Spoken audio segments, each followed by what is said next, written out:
American football is played like a series of advertising jingles, while soccer is played like jazz. Jazz music sucks!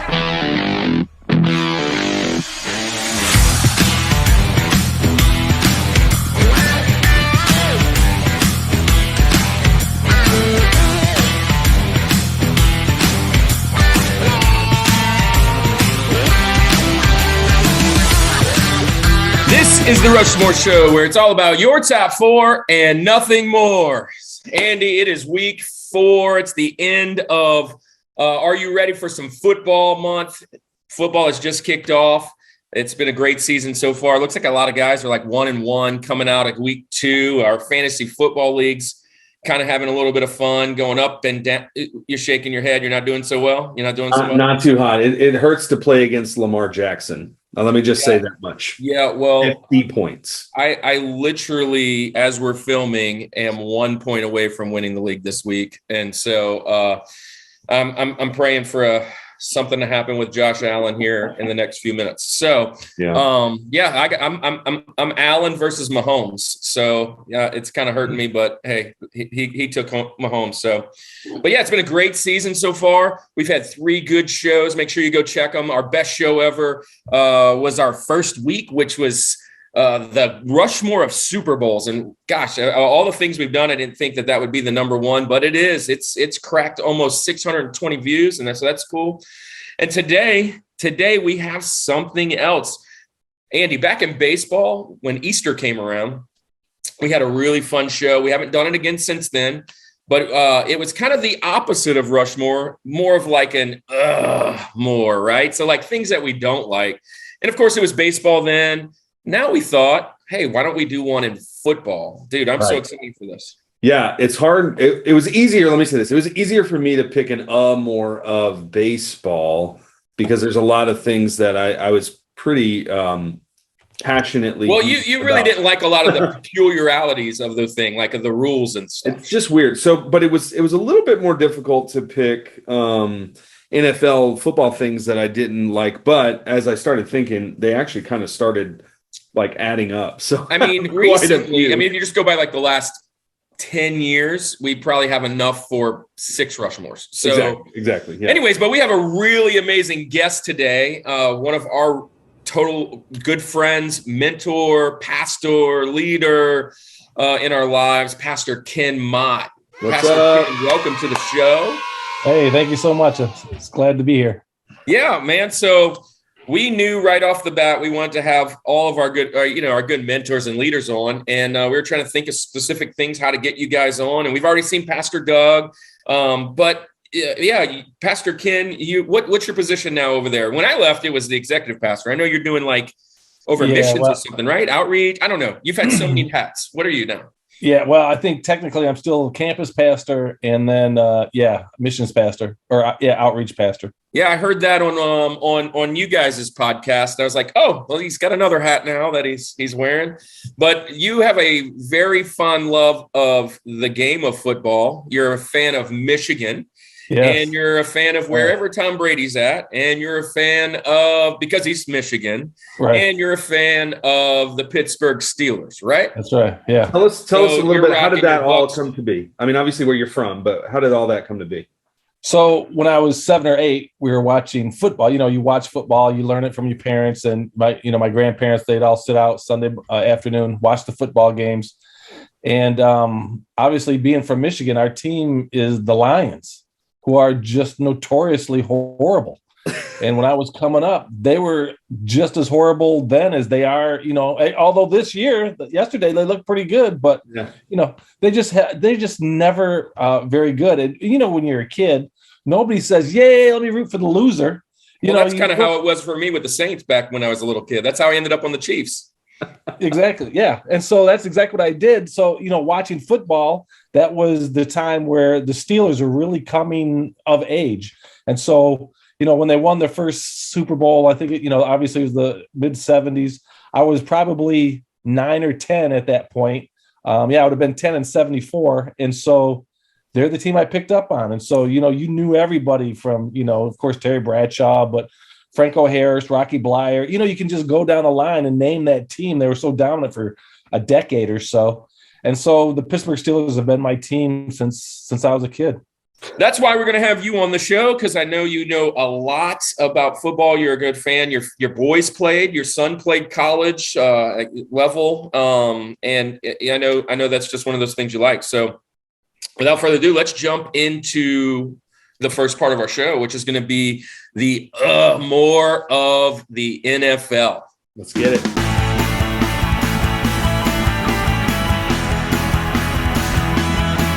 All right, Rushmore Show, it is time. Again, we've done this only one time before, so this should be kind of fun, a little controversial, lots of things that you might not like about one of your favorite things to watch. And so this is where you get to be the armchair quarterback, sit on the couch, kind of get upset about all those things and actually tell us what really keeps you up at night about the NFL.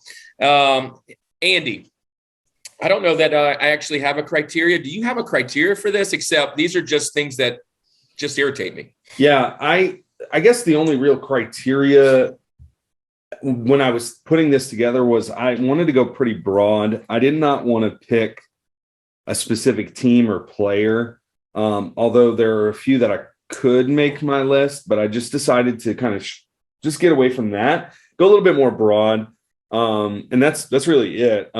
But like I said, it was kind of difficult at first, or I thought it was going to be difficult. And then I started really just thinking about it, and they just started rolling off like things that I'm like, that really bothers me, or I'm not a big fan of these things. So that's pretty much it. But kick us off with your Rosie, which Pastor Ken Rosie for Roosevelt's our number 4. And that's who we feel is at the bottom of the list. So where's your line in the sand? My Rosie, my number 4. It could be a lot of people's, George. A lot of people are kind of like heated and passionate about this, but my Rosie thing that I don't like about the NFL, I'm going to just start it off with the preseason. I don't like it. I don't get it. Let me say this. The reason it's my Rosie is that I at least can see from a player's standpoint and a team standpoint the benefit of it. But the more than just the preseason in general, don't put it on TV. Like it's just practice. Like, just let them have practice. It's not fun. I don't want to see the 4th string quarterback who's not even going to play for this team throw some balls to some guys who are selling insurance, right? Like, I don't like it. It's not entertaining. It's not quality. It's not, there's nothing great about it. And what bothers me more, and this is kind of a trend that's going to go through my mountain of things that I don't like, is how much the NFL hypes up the preseason. I mean, it is like, are you ready for football? We're going to have a preseason. Like, it's all this like preseason kickoff countdown. Like, I could not care any less about a game. And I love football. I really do. But it's just not good. And people are like, I don't care if it's preseason, it's football. No, I'm not going to watch it. I won't watch it. Totally agree with that. And I mean, even back in baseball, it was almost on my list as the preseason. Just preseason in general, it's just practice games. I don't think they need to be on TV. Go ahead, sure, have them, get your guys warmed up, settle the score. It doesn't need to be something that I'm going to come and visit, especially when, like, I'm a Chiefs fan, right? Patrick Mahomes played like 2 downs the whole 4 games or 3 games it is now or whatever it is. And it's like, I don't really care. But, if the guys that are the most important only need a few downs, I don't care about the guys that I'm never going to see. Yeah. So with that being said, right. I totally am on board with this one. And, man, that's a great choice. And actually, I didn't even think about it. And it's a good one. How do you feel about the preseason, Pastor Ken? Same as you guys. It's just, to me, it comes down to, it's a money grab. Right. It's the way, they're charging people for season tickets. You buy the preseason tickets. They're the same price. It's just about the sponsors. And, the hyping of it, the announcers that are, they fake like they're interested in all these players that are never going to even see the field. I mean, they're what's the cut at that point? Is like you can have like 100 people on the team. Yeah. And so half the people you'll never see again. And then to just try to, it just seems like it's just a money grab. So I think it's just a waste of time and another way to for the NFL and that engine to move the needle. And that's kind of the theme in a lot of my stuff, is just how the NFL is a money needle. And so there Kirk, you go. That's a good choice. Kirk, let's move to your Rosie, but I know you said you don't really have a criteria. So here's the thing. I got 5 things on my list, right? And I don't even really have them in order because I hate them all equally. And so there are 4 things that and so one of them's obviously going to be in my Benjamins in this next episode, the next portion. But these are things that so I'm going to lead off with one because it's the derivative of the other 4 to me. It's just the derivative of the other 4. And I'm going to just go right off with the commissioner, Roger Goodell. Okay. My Rosie, number 4. And I could have made him my George. And I'm sure he may be on one of your lists. He might be a Rushmore here. He's definitely a Rushmore in the comments. Everybody just hates this guy, especially if you're from New Orleans. But all my other ones lead because of this knucklehead. And even, commissioners, this is their job. I mean, whatever organization you're in, I mean, there's been controversy. I was watching something the other day on David Stern in the referees in basketball, and you go to baseball and there's just a middle. But I mean, this guy makes like $38 million a year. I read something the other day where the NFL used to be real recent a nonprofit, and he was still making $38 million, and that's just ridiculous in itself.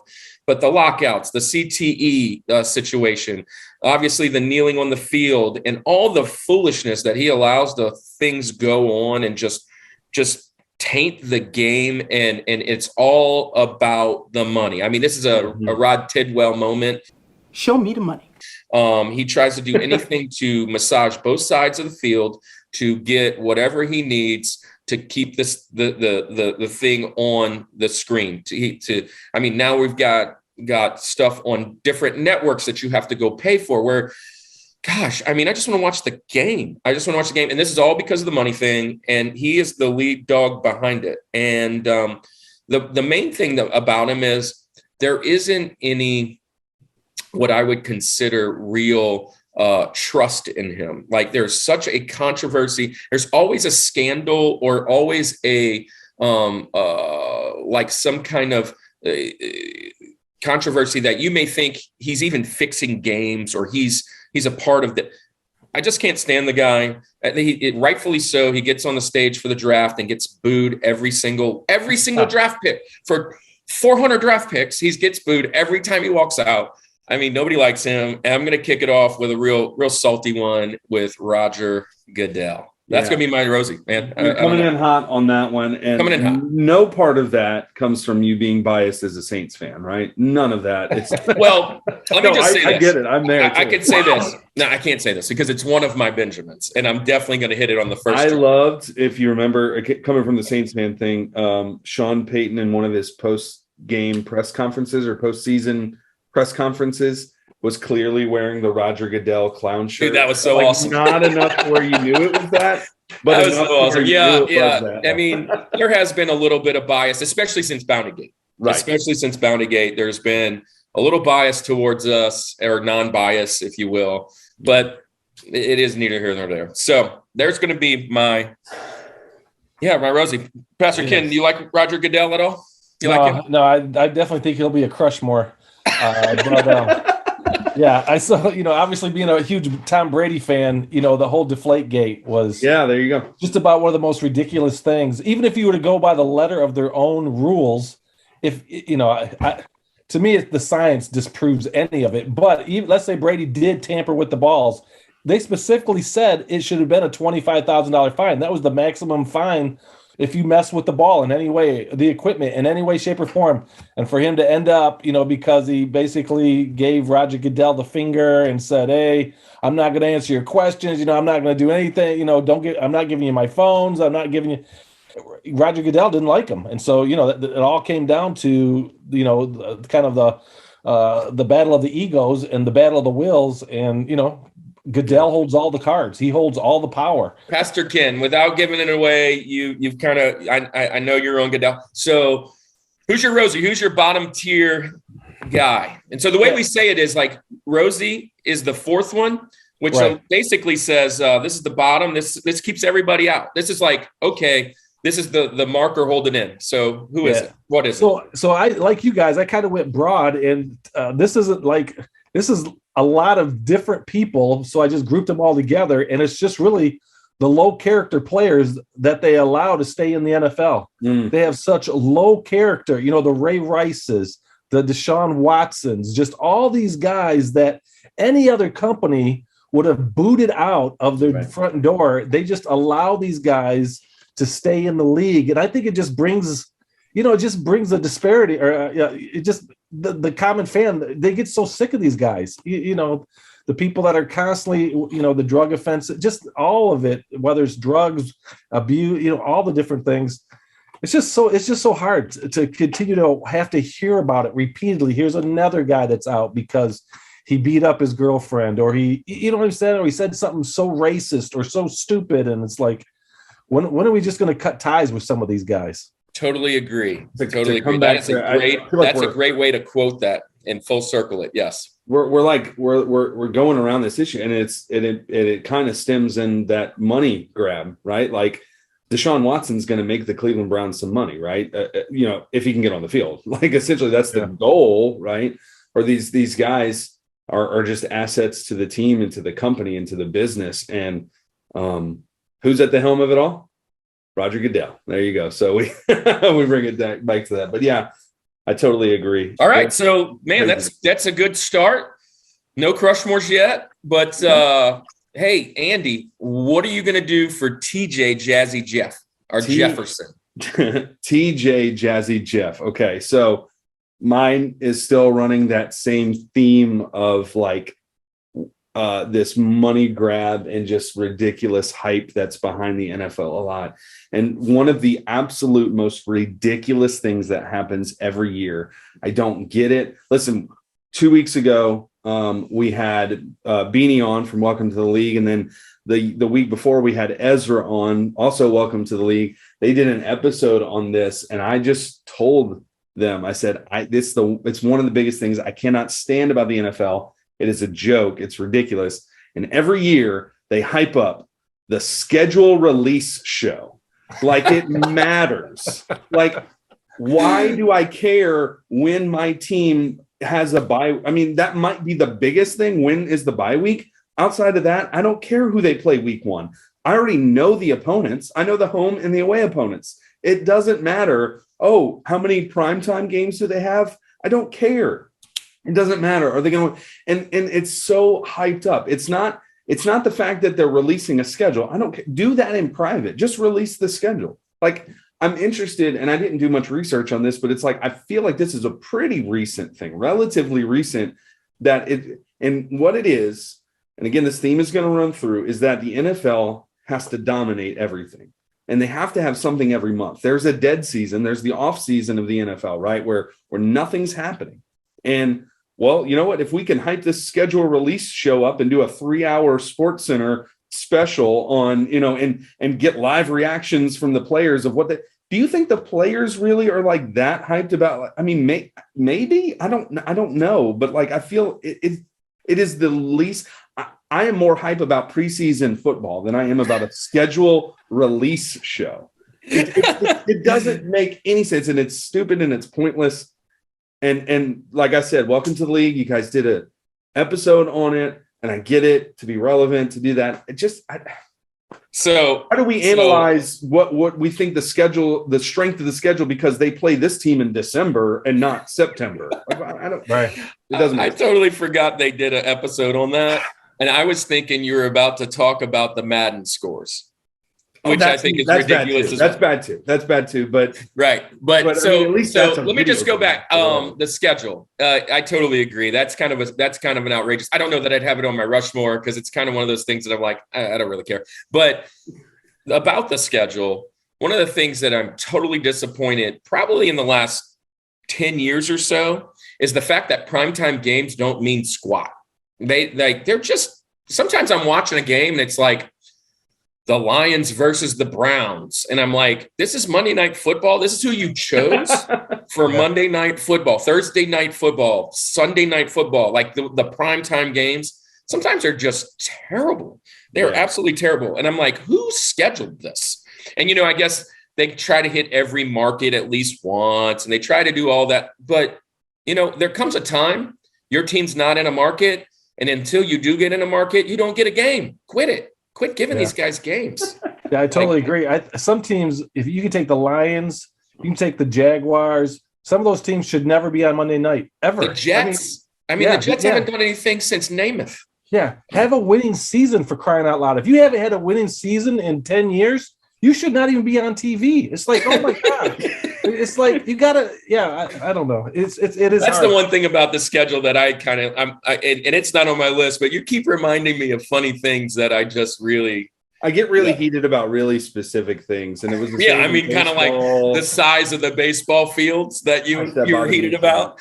Yeah. So hey, look, let me jump into mine, because obviously, and this is maybe a pseudo Rushmore with you, Pastor Ken, and that's kind of why I didn't speak a whole lot. But you talked about the character of people, but mine is a little bit kind of adjacent to that.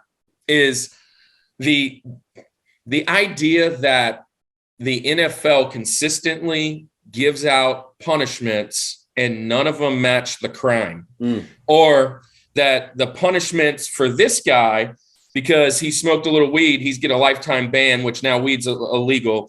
But this guy had, assaulted 30 ladies, and now he gets 11 games. This guy, apparently, you said, cheated on a AFC championship game. I'm sorry. And he got 6 games. And then, Bountygate, you're going to get a full year. And then you got guys like Terrell Pryor, who did something in college, who got like his first 11 games. I mean, Pac-Man Jones gets numerous returns. He gets to Josh Gordon, numerous returns. Cocaine charges get you a lifetime ban. But I shot myself in the leg. I get a 4 ban. I got, and there's so many different charges. Ray Rice, obliterates his girlfriend in an elevator, but Kareem Hunt does similar things, both different penalty. I just don't understand. There needs to be concrete, this is what happens. This is what you get. And then if you're going to lifetime ban them, lifetime ban the character guys and get those guys out of here. Get the guys that are, drugs or whatever, get them help. I mean, obviously give them a few times, but I mean, it's just a totally weird game to me, and how they choose these things. Who's making the money? Who's not? Are you going to impact a team? Or you're not? Are you in the playoffs? Or are you not? Is it going to count for this? I don't know. So for me, I'm going with the penalties. Yeah, and I would agree. I think about Calvin Ridley. He's out the whole year. Yeah. We're gambling on a game that he wasn't playing in, or betting on a game, betting for his team to win. Not even blowing at. Yeah. And and he didn't learn anything from Pete Rose or whatever. I mean, I don't know. The Deshaun Watson thing threw it over for me. And regardless of, so either he's guilty or not. If he's guilty, he needs much further than that because of what you gave other folks. But if he's not guilty, then get out of his life. Let's play game. And there's got to be something. They just meddle. They do what they think they need to do to PR it. And I can't stand it. And honestly, it's all about character, people. You're absolutely right. And so. All right, Pastor Ken, let's go to your TJ Jazzy Jeff. What's the next one on your list of things that you don't like about football? Well, this one, I don't know why it bothers me so much. It probably shouldn't. Again, I think so much of the NFL, the biggest problem I have with the NFL in general is the money grab. They made $9 billion last year. I mean, that's a lot of money, $9 billion, but they're trying to grow it to $25 billion. And so they've done something over the last few years that I think is just ridiculous. I don't get the benefit. I don't think it benefits. I know when my team has to do this, I'm just depressed. It's like, okay, regardless of how this game comes out, the next game's going to be affected. But it's all these games in London and Mexico. the international games. They just don't do anything other than provide another market for the NFL. But it really, I mean, it takes these guys, especially to go over to London or wherever they're going to go. It takes them, they got to leave 2 days early, get adjusted to the time schedule, and then they play that game. Then they got it just. Yeah, I just don't see the benefit from the game standpoint other than it opens up a market. And especially if they really do succeed in getting another team from another country to join the NFL and they do it, the expansion, what's that going to look like? You know what I'm saying? Right. You can only play that team after a bye. I mean, you have because it just is ridiculous. It is totally something that I've been irritated with forever. It's on my Benjamins. It's a terrible idea. Gosh, I mean, if you want to go and do like baseball does the World Baseball Classic or something like that, and you kind of like do like a showcase in the off season. Hey, there's a way to get something in during the off season. Hey, let's go get a bunch of mid-level college kids or whatever that want to make the league and go over there and play game. But yeah, I don't see it being a long-term sustainable thing over there. I think that when you look at it and it's like, wow, they packed the stadium, they got people with all these different jerseys. That's because there's 1 or 2 games there the year, right? Are they going to support a 17? I just don't know. And think about the players, especially when it's a team from like California. Yeah, right. But what if you're a player and you got an expansion team and your team's in Mexico or your team's in, are you going to really move your family there? You know what I'm saying? Are you going to really be passionate about the team that you're on because you don't relate to the fan base? You know what I'm saying? The fan base is just, it's hard enough for some of these players to play, at any of some of these teams that have been so awful for so long. It's like, it's a death wish to go to, wherever. Career-wise, and so they have these clauses where, okay, I'll be traded, but I'm only going to go to these 2 or 3 teams because they don't want to be stuck on some of these other. The no trade clauses would be. Yeah. I'm not taking my family to Europe. It's like, what do you? Yeah. So, I think it's just a bad idea. That probably is. Several bad ideas. Yeah, it's played itself out. Just play the games here in the States. We're not. I don't think American football is ever going to be like football around like soccer. It's just not going to happen. I think the biggest result for this, and it needs to be said, you talk about the travel and everything. This is not going to play basketball. This is not going to play tennis. This is not going to play golf. This is not going to play even baseball. This is going to play a very rough, violent sport that you need all 6 days rest. We see it all the time. Short days rest. A team that played on Monday night that comes back on like a Thursday or even that next Sunday, and you lost that extra day of practice or that extra day of rest. And guys get hurt all the time. So now you're taking another day travel there, travel back, because it affects the next game as well. It affects the game before, how all the scheduling goes. It's just a terrible idea. And it kind of goes on the same thing with the preseason.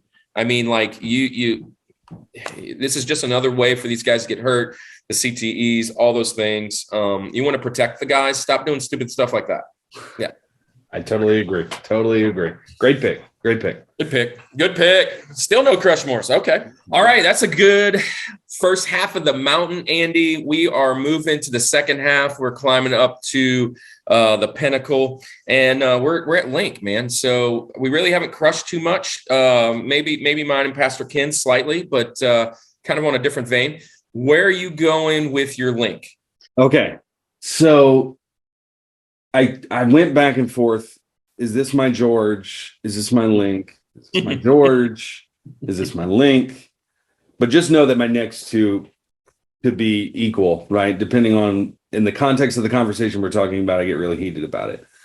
So let me just paint the picture. We all know that the ridiculousness, and I could go broad here, but I kind of honed it in a little bit, of all of the penalties that are happening nowadays, more so than others. And I could be the old man, get off my lawn, like, they don't teach them how to hit the right way and all that kind of stuff. Like, it's not knockdown, drag out football. And I agree with that to an extent. I think some of the look, we saw the Saints lost to the Bucks, and I'm not saying that they would have won had this not happened, but there was a leading with the crown of the helmet tackle that was very questionable that happened. But That's not where I'm going to go. But just so you know, I believe they're all ridiculous. So I was like, you know what? If I could have made a mountain of 4 penalties that I disagree with now that I don't like, but I kept it very, I guess, a little more specific here. And my link, what I can't stand, which makes no sense to me at all, is the taunting penalty. This new emphasis, not that it hasn't been a penalty before, like there's been taunting and there's been that stuff, but the emphasis. And here's why. We could say all day the ridiculousness of leading with the crown of the helmet and like it's a judgment call and it's a bang bang play and it's all this stuff. But at least I can see the goal behind it is player safety. I mean, at least even if it's ridiculous and they get it wrong more times than not, at least the idea is for the safety of the players that are on the field. Taunting has zero effect on if the man scored a touchdown and just blew past you, he better be celebrating, like rubbing in his face. I'm all about the taunting. I get it, when you're teaching your kids not to showboat and I get all of that. But listen, we have to realize these are grown men that are playing in an adrenaline run, high energy sport that, golly, let them get excited that they scored a touchdown, or they made a big hit or something like that. Because guess what? You taunt me this time and then I beat you on the next play. You better believe I'm taunting you next time. Like, that's just part of the game. I think when you take that out of the game, we're getting to a place where we're trying to make it more robotic and just like, what do we want them to do? Score the touchdown and just go sit at the bench. And I think somebody a few years ago actually did that. It was pretty funny, like did nothing with it, just walked straight to the bench. But I think it's ridiculous. I think we got to remember too, from a fan standpoint, like this is entertainment. Like, why are they putting preseason on TV? It's because of entertainment. Why are they putting games in Europe? Because of entertainment. Like, so we're trying to take that out of the game, but also trying to boost it just doesn't add up to me. And to me, the taunting penalty does nothing for the game other than I laugh every time. I can't believe the penalties that they throw. Yeah. So here's the thing. Back in Pastor Ken, you said 74 or whatever. Back in the 70s, 60s, like in the beginning of this game, it was considered like the man's game, right? You have to. You got Jack Lambert's missing teeth out there playing. Like guys are hitting. You barely have the equipment on. It's a mean, violent game. And at one point in there, they misconstrued the men's game with the gentleman's game, because I don't think there's anything gentleman about playing football. This isn't golf. It isn't tennis. These are grown men laying the smackdown on you. And I think this is like one of those boomer things, right? We've talked about it before. Back in the day, everybody was like, you don't want to do the touchdown celebration and all that stuff. But this is it's just silly to me. Yeah. And it's not even on my list. It's not even close, but I have to totally agree with you. In a sense, honestly, like, let's go back to the game yesterday. There's a little taunting, things happen, and then all of a sudden a fight happens, and all of a sudden somebody gets tossed, you get tossed, I get tossed, we all get tossed, whatever. Well, that's what they're trying to avoid, is those kind of things. But if I'm just like scored the touchdown and I'm like spiking the ball and like I'm done, and you get your panties in a wad, like, oh, come on, let's go. Just go back and do it again. But to your point, there was the penalty that was thrown, and that one you're pointing out wasn't a taunting penalty. Well, they were upset because they were talking to the King Brady. Come on, chill out. Don't talk to King Brady. Like, don't talk to him like that. No, talk to him all you want. He's following. But what you're saying, I totally agree. And it goes back to the low character guys. It goes back to who's on there playing, what's going on. It's all encompassing. It's all encompassing. Yeah. I know, Pastor Ken, you have something to say about it. Yeah. So I have two minds. Barry Sanders, one of my favorite running backs of all time. In the ball off. Yeah. Yeah. All he did was give the ref the ball every time. Every time. That's all he would do. Just give the ball to the ref. And you think, there's a play, he's got class and whatever. And I don't know if we have to go back to that, but I like the celebrations. So if things are being celebrated, I like that. You score a touchdown, the team gets out there, they roll the boat, they do all that stuff. That's cool. So this one, Kurt, you will know very well. What's our boy's name? Was it Ty? The Chiefs running back. Yeah. Tyreek Hill, man. Yeah, Tyreek, doing the whole thing to the Bucks guy. And then in the Super Bowl, when the Tigers returned, he got him back. And they called the funny because they called in the Super Bowl, they called the taunting, and they didn't call it earlier on in the season. And look, PK, I was totally like, seriously, he does that every day. He deserves it. Right. No, exactly. So I had, so two minds. I don't mind the celebration. The fear of the taunting is it becomes so personal that you are going to end up with the fights. And then people are going to, like Mike Evans got suspended, and he deserved to get suspended. He's the one that came in through fist, tried to hurt Lattimore yesterday. He deserves to be suspended a game. I don't have a problem with that. But that's the fear, is that because of the taunting, some of these guys are high emotional guys, and you like the emotion. You want guys that play with emotion. That's why I like Brady. He was complicit in that whole thing yesterday. Lattimore just made a good play, said something to the receiver, starts to walk off, said something to Brady, and Brady starts to get in his face, and he goes back after him.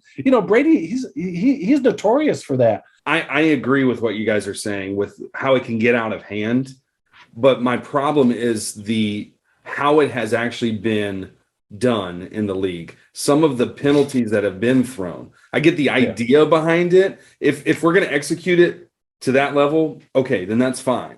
But a defender makes a tackle and comes up and flexes a little bit, and we get a flag. I mean, what is that shouldn't. I mean, I don't know, but that's just I think I'm with you, Andy. I don't know how they're going to legislate it. And if you take it out, you're taking out a lot of the fun. And you're right. You're taking out. That's where the no fun league comes from, man. I mean, the no fun league. Exactly. Yeah. Yep. All right, Kirk. So all right, my league. I got three more. I keep bouncing back and forth. You said that one. I thought you were going with mine, so I'm going to go with mine that I thought you were going with, Andy, and throw it out there. It's a penalty thing too, if you will. But I am so tired of watching all of football. I mean, all the way back to Pee Wee probably now. I mean, you watch it in the college levels, you watch it everywhere, where we totally protect every offensive player and defense guys cannot play defense. Mm-hmm. I mean, where the hit box is at a certain spot. Oh, his head was just slightly this way. He hit with the shoulder, but his eardrum got hit. Oh, he slid in and grabbed him by the foot. Since he's a quarterback, that's a penalty. The kicker gets this. You can hit him on that leg, can't hit him on that leg. Do this. It's so crazy to me. You go back mid-90s, maybe late 80s, 90% of those things are just football. And I know what they're trying to do. They're trying to protect the players. But honestly, you're seeing a lot of defensive players get hurt too because of the way they're tackling and the way the things they're doing, and then letting up plays and just letting people score or whatever. It's changed the game completely. I know guys, I mentioned Jack Lambert. I know guys like back then that were just all about grit and whatever. They look and they just, some of these guys are passed away, roll around the grave. Some of them are just watching the game and being like, Jesus, this is offensive. This is offensive to watch this defense. Like, it's just crazy. So I it's kind of like the lack of defense of the defense, man. It's just, it's just not good to me. And to have guys in the league nowadays that can still be a shutdown corner, given all those rules, to me, almost like, wow, what are they doing? Like, they're just not getting targeted, or like, what is the secret they found out? Like your Jalen Ramseys or your Lattimores, like, guys. I mean, the thing, look, Cooper Kupp's a great player. Right. You put Cooper Kupp in 1989, he doesn't win the Triple Crown. He don't even come close. Half those across the middle plays, he gets lit up. Ronnie Lott coming in and destroying them. I mean, it's just a different game. It's a different game. And quite frankly, here's the thing, if the game stopped right now and we don't keep changing and going anywhere else and we just learn this and continue but I know it's just going to get worse. Like, pretty soon we're going to be hitting them with pool noodles. You're out. I mean, it's crazy. It's crazy to me. I don't know. It's just not, sometimes it's just not football. Sometimes. I don't know. Yeah, I get it.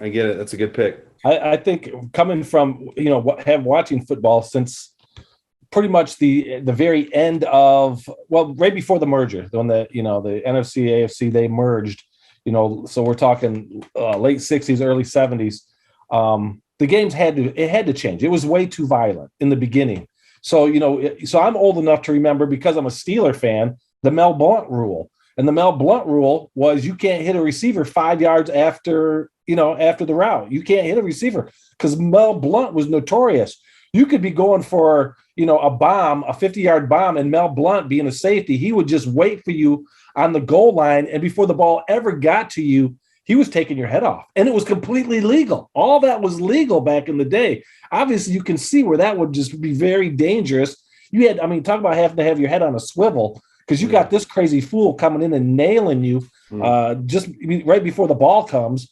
So again, they had to progress a little bit, but to the point they are now, I'm totally in agreement. You've legislated out defense almost to the point where it's just not fun. Part of this is perspective, because I'm that guy from, I'm a boomer, just so let me make that plain. Okay, boomer. I barely made it into the boomer generation, but I'm still a boomer. But I remember when when football was all about, the hits and all that type of stuff. And, the cliches, defense wins championships. It was because defenses mattered greatly. And now to get a defense, it's just really hard. And let's be honest. Look at the surge of quarterbacks in the last 10 years. The Mahomes, the Brady, the Breeze, the Peyton Mannings, the Eli. These guys are all exceptional talents. But you don't think Montana would like to play right now, or Johnny Unitas would love to play right now, or Steve Young constantly says he could still play right now. Y.A. Tittle. Get these guys that used to play back in the day and have them check out these defenses. Y.A. Tittle, was the forward pass even legal then? You're going way back. I was trying to think of somebody old. It was the first guy came in. Yeah. Yeah. All right. So there you go. There's my link. I only got one more, man. I can't believe we still haven't hit one yet. So here we go. All right, Ken, let's go to your link. Okay, where you Number at? 2 on your list. Okay. So I have one that's really controversial, and that last one, Kirk, that one just missed my top 4, because again, I'm another guy that hates to see defenses completely destroyed or become obsolete. But this one I'm going to say, and I'm going to be on an island all by myself. You guys are going to immediately start to rip me. And part of it is because I am that old school, and I just see where football has been and where it's going as far as fandom and how fans relate to football in general, the loyalty to a certain team and all that stuff. And this new thing that has come up in the last 10 years has totally changed the face of football. And everybody loves it. And I don't have a problem with people loving it. But to me, it's actually kind of hurt football from a pure standpoint. So here's what it is. Fantasy football. I knew it. It's fantasy football. I knew it. Yeah, because you used to have nobody in their right mind, if you were a Steeler fan, would ever have anything to do with Dallas. We despised that. I still hate Dallas to this day because of the Pittsburgh Steelers-Dallas rivalry of the 70s. And I would have never in a million years, if I was picking a team, would have picked anybody off of Dallas, no matter how big of a talent they were, no matter what the quarterback or some of the receivers, all those guys that played in the 70s. Like, if I'm picking my all-time favorite team, because I am so locked into the Steelers, I wouldn't even consider a Dallas person. You know what I'm saying? Now, and I get the benefits that, you're rooting for everybody, but to me, it breaks down this idea, us versus them. And that's probably one of the best parts of sports was us versus them. You got to line up. You got to really not like the guy on the other side of you. You know what I'm saying? That just adds to the whole dynamic of the competition, of the rivalries, but because of the rise of fantasy football, you've lost all that. And I would say this, more people are worried about their points during the game than they're really even caring about their game. You can be a Saints fan, but you had to start Brady because, you got stuck with him in your draft, because he did get you some points and your quarterback got hurt. So you don't have, and then so how can you root, for your team and then totally against the other team when you got so many of those people on your league? You know what I'm saying? I get it. I totally can feel that pain. I've been there over the years. I'm a longtime player. Like when I started playing fantasy, Pastor Ken, we still wrote it out on paper. and we would deliver it into everybody's mailbox. And you had to find a newspaper and tell you what the stats were, because they didn't have these websites like they do. And that has always been the number one conundrum about it. But I can tell you this, and I'm not going to rip you, because I totally understand everything you just said. I really do, because I hate choosing Falcons. I hate choosing Tom Brady. I hate choosing Broncos. I hate choosing most Chargers and every Raider. I mean, because I don't want to play those guys, cheer for those guys, whatever. Totally get it. Like it is that big deal. But what I've learned is, one, I've learned the game really well because of fantasy football. Like as a young kid, I didn't really even understand football. I didn't play football too much, but I've learned the game tremendously because of football. The second thing is, go back to what I was talking about in, I don't know, it's when Andy said your schedule. And I said the Lions versus the Browns was terrible. I remember there was a Browns-Bengals game on like freaking, I don't know, 1998, 99. And, they've won like 2 games a year, and they were playing. And I remember I had Chad Ochocinco, right? Chad Johnson. And I'm watching this game. I would never watch this game, never even think about finding this game, but I needed 22 points from him.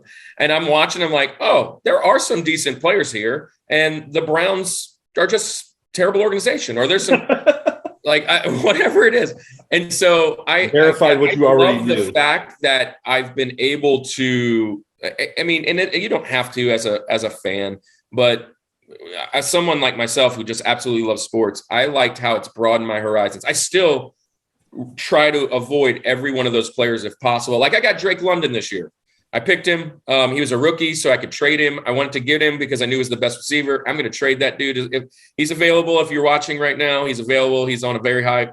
But here's the thing. I haven't played him yet. I haven't played him because I don't want to cheer for him. I don't. So he might just sit on my bench all year. I had Calvin Ridley one time. I sat him for a while. He got good. I traded him. But yeah, I get it. I get it. And rivalries aren't a big thing like that anymore, which that's a big deal too. Like, what's the biggest rivalry in football? I mean, if you're from New Orleans, you think it's the Saints. I just heard last night it's the the Bears and Packers. To me, that ain't a rivalry anymore. The Bears haven't done nothing since '63. So, it is what it is. Anyway. Well, 85, they had a pretty good season. Yeah, I was just throwing that out there. Walter Payton, they were good. Little shuffle. Let the record show.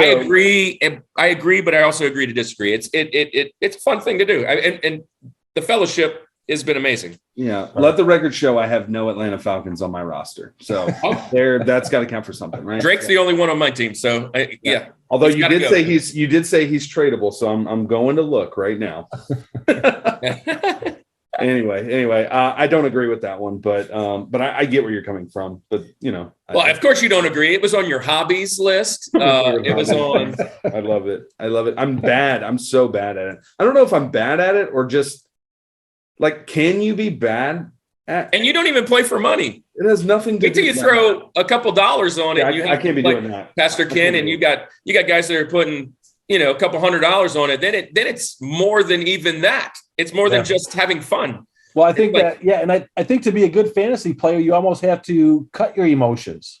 You know what I'm saying? You have to have no loyalty. You're just looking for statistically the best people that are going to win you that game. And so your team is actually the people that are going to – your team is the fantasy team versus the real team. You know what I'm saying? It's the game within the game that we've created. And again, I'm not totally against it, but it really has changed the face. Now, Pastor Ken, have you ever played? I didn't think so. I didn't think you ever played. And I can see how that would come from someone that's never played, or someone that's just like played once, it didn't work out. But most guys that I know that play, it's like, for me, getting on the draft with 10 of my friends or 9 of my friends that I haven't seen all year and spending a couple hours with them, just chatting and catching up. It's something I look forward to every year, and just the draft alone. So I totally agree, but I see where you would go with the, it has ruined rivalries and things. So Andy, here we are. We're at the George. We're at number 1. We're rolling back around, and I am shocked. I'm still shocked, and we've got to hit it right here. Here it comes. We won't hit it right here. because I might hit yours though in my George. I don't. It's not. Okay, so a little bit funny here, but it kind of. I thought about eliminating either this one or my what was my TJ Jazzy Jeff, because they're kind of similar in the reason why I don't like it. But the thing that doesn't make sense to me, and again, I said there's a theme running through mine. And the penalty was a little bit different, but this is kind of, it culminates in this. And it's that NFL having to be relevant every month of the year, the televised scouting combine. I don't care what an offensive lineman's 40-yard dash time is. Never in the history of the rest of their career are they running 40 yards in underwear against they're not doing. Listen, no lineman's not running 40 yards at all. It's not happening. Maybe on a screen pass, but outside of that, it's not happening. I don't care what this safety's 3-cone drill time is. None of that. From a football standpoint, from a scout's standpoint, fine. You can take all that stuff. I don't even think most of that stuff matters, honestly. But don't put it on TV. None of it matters. Why do I care how much their bench press is? This isn't high school powerlifting. Like, I'm not looking for their personal best. I don't get it on TV. I don't understand, like, the overhyped. And then you've got these guys that come in, Mel Kipers and all of these guys that the draft comes around and well, hey, did you see his shuffle? Like, who cares? How big is his hand? I don't care. How big is his hand? That was the big thing. Kenny Pickett, right, gets drafted this year, and the knock on him is what? He's got small hands. What about the test? Wonderlic. Matter. Or the Wonderlic. The Wonderlic test, like all of those things that come out, and it's like, no, I don't. As a fan of football, let me tell you this. Maybe you're out there and you say, I'm all about, I don't know the kind of fan that really cares about all this stuff. Like, I imagine the guy who is just way too into football, who's jotting down and has notes of the 40-yard dash times of his favorite players. And it's silly. It's always in Indianapolis. For whatever reason, it's got to be at Lucas Oil Stadium, for whatever reason. And you've got all of the guys there, and then they'll like pan up into the stands, and you'll have like a GM, and they'll talk to them forever. And it doesn't make sense at all. I will say the only pre-draft thing I ever really liked was I think it was on ESPN. John Gruden had a show where he would bring the quarterbacks in. Oh yeah, that was cool. Quarterback club or whatever. Two-eye banana stuff or whatever. Like he'd run the plays and they go right on the whiteboard. Like that was kind of cool. Like seeing that kind of insight. But there's nobody there. It's quiet. They've got the guys on NFL Network and ESPN that have to find something to talk about for the next 4 hours. Today is tight ends. Okay, cool. It does. I don't like it. I know it might seem a little weak for a George, but it is the silliest thing to me when it comes to football. And it plays into this. Here's the theme of everything. NFL forcing theirself into everyday Americans' lives. Like, it always has to be news. It always has to be relevant. It always, like, we can't just rest for a little bit. I can't get a break from the NFL ever because it's constant, it's nonstop, and they want to show me their workouts. So it's ridiculous. Scouting combine's crazy. So, yeah, I would think that it's a weak straw argument. It could be probably your Rosie. Bringing it up to George, that's pretty high level. But honestly, I like this. I mean, I don't hate it. I get the whole idea. I don't even usually watch it. I usually just see the clips on like YouTube or whatever, and like, oh yeah, this is the guy that ran fast, whatever. So it's never really intrusive for me because it's not like, gosh, why do they keep showing it to me? I don't really even see it, especially now that I don't have live cable. Like, I get to choose what I want to watch on the ESPN app, and I see it there. I don't pick it. But some of those things are really cool. I mean, like, but I only want to see the guys that I care about. So like, I'm going to go watch and see what the LSU guys do, or maybe the number 1 pick guy is doing. But like you said, the 365 linemen running a 40-yard dash. I don't care. I don't really care. And half the guys that are the top prospects don't even participate now. Like they don't even think it's like they're like, I'm going to wait for my pro day, which is usually that's kind of a big story too. I mean, think about what's the guy that he folded from Washington State. He pretty much skipped the whole combine. That the quarterback that beat out Peyton Manning for number 1 pick. Ryan Leaf. Ryan Leaf. It goes on really big where he skipped almost everything, like just everything, because he had a one-way ticket to whatever. And he goes back and tells you, he's like, I totally wish I would have done some of those things like I was supposed to instead of avoiding it because I was totally not ready. But anyways, I mean, I can see where that goes for you because it is a theme. You got a common theme. Pastor Ken, do you watch this? Do you peruse? No, I never watch it. It's and I'm sick and tired of, as much as I like Tom Brady, I'm sick and tired of seeing Tom Brady's combine picture. Every year you got to show Tom. Well, if you watch this episode, actually, if you go watch last episode, you will see Tom Brady's but it kind of proves the point. I say he failed miserably. He was horrible in just about all of them. And he ends up being, there's a difference between, running fast on a track and, being quick and then when the game is on the line, everything that's involved. Like, I don't know if Randy Moss, what his time was in the 40, but I don't know if even Tyreek Hill was as fast as Randy Moss on the field. He had some kind of game speed that just put him in a different level. Right. Now, I would say for Tyreek Hill, it actually did kind of, because he's one of the guys that he proved he was the fastest guy. And then on the field, he's one of the he's obviously one of the fastest guys. But who's won it all these other years? Who cares? Well, I mean, like, what's the guy? John Ross, drafted by the Bengals because he broke the record. Yeah. Did he ever make a catch in the league? Exactly. Yeah. Ever? Yeah. That's part of it too. There's not an exact science. Like, they're showing it, they're doing all this, and when do we ever talk about it after? Yeah. Like, it doesn't seem to, there's not a direct correlation between success at the combine and success in the pros, or failure in the combine and success in the pros. I mean, since you're done, and this is just kind of a bleed off and part of this conversation, what do you feel about the draft? Okay, so the draft is quite long. We'll talk about it. I can watch the whole thing at least in the background. I don't have to watch the whole thing, but it could be in the background. Yeah. But we'll talk to about me, it it's a little entertaining, especially in the first 2 rounds. But when you get to 7, I'm just like, who's Mr. Irrelevant? Give him to me, But I like seeing all the stories in between. Yeah. We'll talk about it in Benjamins, maybe.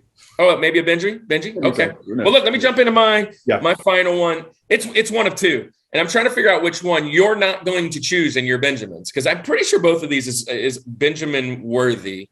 I'm gonna go with the most. I'm going to go with what is a catch. I'm going with what is a catch. I've watched this game for a long time, and we keep changing it. And actually, I watched a couple of videos on this going in, and we talk about OBJ with the Pats, and that was overturned. We talked about the Burt Emanuel catch in the NFC Championship when he was Tampa Bay going against the Rams. That didn't count, which the Rams ended up getting in. Now they have the Burt Emanuel rule, which the ball hit the ground, but he still had control. So now that counts. And then the Dez Bryant play, the Calvin Johnson play. So the Calvin Johnson play was he didn't make a football move. And then the Dez Bryant was he made a football move, but he didn't establish himself as a runner. And then you got, Eifert, Freeman, Murphy, Golden Tate, who gets the touchdown, but, that's different because he made a different – oh my God, it's so confusing sometimes. And I every time I'm like, oh yeah, that's definitely a catch. Nope, not a catch. Or that's not a catch. Yep, that's a catch. Okay, it's exhausting. I think this shouldn't be as hard as it sounds. And they've had several chances to stop the foolishness. I mean, look, it's this point blank. It touched the ground. Nope. It did this. Nope. But it's got to be this football move. All these things that they're adding gives the referee or the guy in New York that's looking at the play, or let's go back to my Rosie, Goodell sitting there going, nope, need this guy to lose. Got it. It's not we don't know if he's doing that, but I mean, that's this kind of crap that happens. And some of these plays have really affected games. Almost all the ones that I just talked about were game deciding plays. Like they're at the end of the game, that touchdown would have brought the team over and for the win, and it didn't happen, or it did happen and it shouldn't have. The Martavis Bryant. I mean, like there's that Martavis Bryant catch that we talked about in my plays. He bobbles it, he puts it behind his butt, he does a flip. Pastor Ken, you should know that one with the Bengals and the Steelers play. Right. But yeah, just what is a catch, ladies and gentlemen? What is it? Okay. Yeah. I'm glad you brought the Dez one up, because that's always the one I go to, is the Dez catch it. I remember, I believe it was that play where the ref came out and the terminology that he used, that the ball did not survive the ground. I was like, where do they come up like with these explanations of this? Even that's ridiculous. So yeah, that's definitely a worthy pick. Yeah, because we don't know. And there's not a concrete, or it hasn't been explained to us, I guess. So I mean, it's been explained, but I just don't understand the explanation sometimes. Yeah. Well, I think it's because explanation keeps changing. Yeah, and that's the hardest part about it, is that it's taken all these years and we still are no closer to defining it than we were, when we first started, because we questioned it. So grab the ball too. And I think where it always comes into play biggest is in the end zone. Did he cross the plane? Was his feet down? Did he have control? Right. And then those are the ones that everybody cares about, because it's either a touchdown or not. And you make a big decision. If it's the one where he's rolling around and they're on the opposing 9 and they're going the other direction, the game's out of hand, nobody's like, oh yeah, that was a catch. Nobody cares. But if the ones that matter are those, and those are the ones that we still see videos of them. The Calvin Johnson play, he scores. Instead of picking the ball up, he goes to cheer, leaves the ball on the ground. I don't know. I can see where they would all not be catches because of the explanation. I could see, okay, sure. But in the letter of the law, they broke the plane 2 feet down. When can I throw the ball? Like, when do I need to have the ball? Oh, the ground can't cause a fumble, but it can. And I don't know. Yeah. So it's exhausting. So that's my George. Great pick. That's my George. We didn't jump it there. So Pastor Ken, are you going to crush with anyone? You got the last pick here. Yeah. No, yeah, it's definitely going to be a crush, just because I think when you boil all this stuff down, there just seems to be one person in the NFL that has way too much, the exorbitant amount of power that this guy yields. And of course, it's Commissioner Goodell. It's just, his job is to defend the shield, to defend everything football, but he's actually not really defending the purity of the game. He's defending what the owners really want. And in doing that, he's changed the face of the game in so many different ways. And, everything from what's a penalty and how do penalties, get legislated. Of course, the Deflate Gate and the Bounty Gate and, just all the craziness. Don't forget Spygate. Don't forget Spygate. Yeah, Spygate. Yeah, all that craziness. And then, if you think about the difference there was no penalty between, you look at Deshaun Watson, who, has all the things that he did, the sexual harassment or assault, whatever people want to call it. And then you have Kraft going to massage parlors. I forgot about that one. That is insane to me. Yeah. And nothing happened. Nothing ever happened. Nothing. You know what I'm saying? So it's just. And you've watched the NBA guys lose teams by saying the wrong word. Right. This guy is on film. Right. On exactly. film. Yeah. And he still gets to keep his 6 championship team, 6? Because Brady got it somewhere else. So, I mean, that's just ridiculous. That's another one. That's just one of those things. Oh, yeah. And so Goodell just holds way too much power. And like you said he made $38 million. He actually made $45 or $46 million last year. So when I got this, I knew I was in trouble with the stat, because it was 19, I think, when he re-signed or whatever, and I was getting that time. Yeah. And how long does an investigation really take?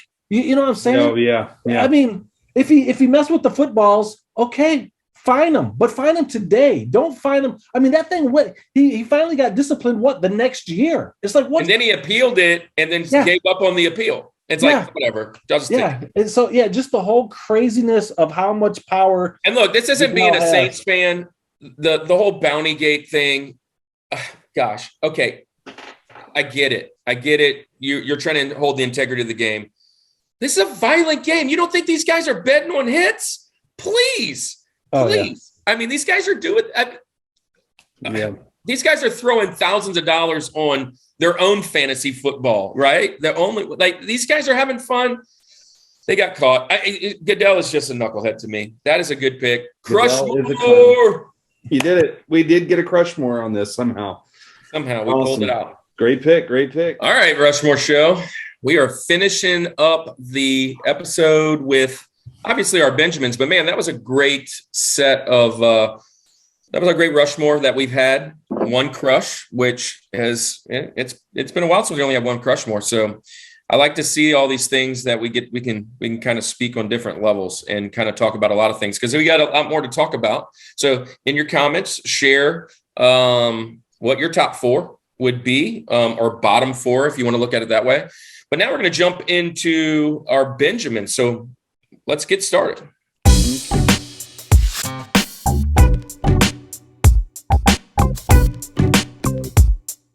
Okay. All right. So my first Benjamin, I'll go first. Again, remember, Rushmore community, the rules are we cannot crush on any of these. So if I say one, you guys have to eliminate it if it wound up being on your list. So I said in my mountain, I'm not going to use specific teams or any specific people, but I saved them for the Benjamins.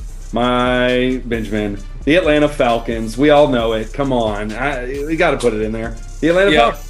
I know we just got a sub pretty recently who commented and said he's a Falcons fan. Let me say this: I don't dislike Falcons fans who are also subscribers of the Rushmore Show. So I want to make that clear. It's just the Atlanta Falcons. All right. I'm glad you didn't steal this one because this has got to be it. I can't believe this one didn't make any of your mountains. But 100% the worst all-star game in the history of sports is the NFL Pro Bowl. Okay. It is just awful. It's awful. I got to cross that one off mine now. So, yeah. How about this one? And I chose not to use any individuals other than Roger Goodell and then this guy. This guy has annoyed me for 40 years, and it's Chris Collinsworth. I cannot stand Chris Collinsworth. Oh my gosh, he is the very worst. He just likes to hear himself talk. I can't. I mean, oh my gosh. If John Madden is the greatest, Collinsworth is the worst. My next one, I cannot stand overtime football. The rules that are in place right now for overtime 13 football. Seconds left, baby. Gosh, I hate it. And I hate more that teams play for overtime at the end. I hate overtime. Now, look, I'm going to go with this one. This is going to be controversial from where we're from, but I think probably every city can relate. I absolutely, from the bottom of my heart, cannot stand Louisiana football fandom. Cannot.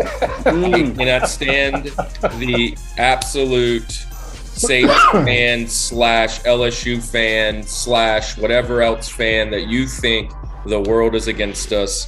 And yeah, I just can't. So they're the worst. Want to fire everybody on game 1. It's the worst. It's been like this forever since I can remember. So my local fandom, because I'm sure everybody can relate to their local fandom. That's what it is. Yeah. All right. I was going to say just about all things instant replay. It's the instant replays that have gotten, I think they're trying to do better. And I think they've gotten better over the last maybe year or two. But when they were really hot and heavy on what is a catch, and like every other catch had to be determined if it was a catch, I mean, the amount of time they waste. And I get we want to get the calls right. And then the times that you would need instant replay to actually do something, and you guys being Saints fan, well, Andy specifically, that no call, in the dome that would have gave us the all-time best Super Bowl, Brady versus Breeze. We were robbed because they didn't make it should have been Mahomes versus Breeze. You didn't even handle Brady. How are you going to handle Breeze? D. Ford was offsides. That was it. D. Ford was offsides. Yeah. Anyway, that game was over. he's going to get really heated about that. So let's move into my next one before it gets a little crazy. I said I was going to go to this one. My next one, any draft coverage past round 1. I'm okay with round one. But nobody knows the long snapper from Central Arkansas A&M. They don't care about him. They don't care about his. I'm looking him up. Yeah, right. So anything past round 1, I hate it. All right. Well, and this could probably go for any sport, to be honest. But I know football is. It kind of goes with our theme of money. The average price to a ticket to attend a NFL football game, the average price is $107. That's over $440 for a family of 4 just to get in the building. The Raiders ticket is averaging $153, and the Chiefs are averaging $99.7. The Saints are $104.5. The bottom. The last place team, you guys won't guess it. It's the Cowboys. The Cowboys is the cheapest ticket around, at least by the thing that I pulled up. I think it was $88 or something like that. Nuts. That is just nuts to me. Yeah. Oh, no. It was the Chargers and then the Cowboys. Chargers were $80. Wow. Yep. So anyways, the price of admission to a professional game is my next one. All right, so the thing. So again, this is kind of a personal one, but the whole idea that one team is labeled America's team, that's just annoying as all get out. You know what I'm saying? What has one team done? I mean, if you're gonna, what qualifies it? And maybe it's just viewership, and maybe it's because Dallas just has a huge following. For them to continue to say Dallas is America's team is just very annoying to me, since they haven't gone to the playoff in 20 years or however long it's been, or won a playoff game. So, and again, that kind of goes with my hate for all things Dallas football. But for my last one, I was going to say fair weather fans, but I think that's kind of what you said, Kirk. So I'm going to cross that off of mine. But I'm going to go with this one. I've shared my take on this before, and I almost put this in my mountain, but the Color Rush uniforms outside of the New Orleans Saints one, I do like the Saints one. It's not a homie pick. I just think it's a really good one, the whole white thing. But the Color Rush highlighter yellow, bright orange uniforms, ridiculous. I can't stand it. It's another money grab. It's a Nike thing, so it's just I don't like it. I've shared my thoughts on that before, and I'll continue to share my thoughts on that. Well, what about the throwback uniforms? You like those? Some of them are okay. Some are good. The Steelers shouldn't do it. The Steelers, that's awesome. The Bumblebee ones? Oh, my gosh. never do those. They throw those back in the trash is what they need to do. All right. So I've got 2, and they're both really good. I'm going to go with the fact that the NFL really has mistreated the old players and the retirees, especially with these concussions and CTEs, and not really completely done what they probably need to do in helping those guys out. We talk about the game and they've done so much to try and protect people now, but how about protecting some of the older people back then? And I know they're making waves, but there's a lot of guys that are out there struggling. So the only other one I had on there, and it was almost going to make my type 4, I think Kirk, it kind of really went along with Kirk, and that is the Homer idea. And you said it was kind of really big in Louisiana. It's everywhere. Yeah, it's everywhere. Homers are homers. Their team is always going to win it. It's always going to be the year. They never look at anything rationally. They're just homers to the extent that they're just annoying. I had a guy that, I told a couple of guys I was going to the game yesterday, and I proceeded to have this one guy at church just begin to go off on me, telling me how Jameis Winston was now going to just crush them. And I said, well, that's why they play the game. No, I'm telling you right now, we're so good. We're going to the Super Bowl. It's like, yeah, okay. It's that same homer mentality, but I don't say it's limited to Louisiana. You just have your own unique flavor of homers. They're everywhere. Everybody does it. Are So since you finished off the mountain, I'm just going to add to that because look, here's the deal. This is the difference between Pittsburgh, Dallas, New England, Chicago, Los Angeles, and New Orleans, right? All those other places I named consistently for over 100 years have been something.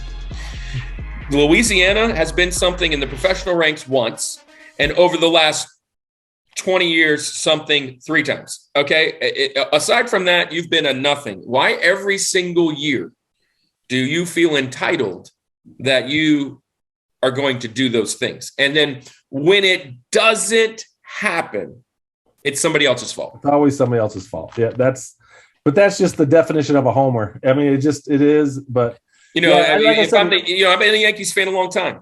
Right? I've been a Yankees fan a long time since I can remember.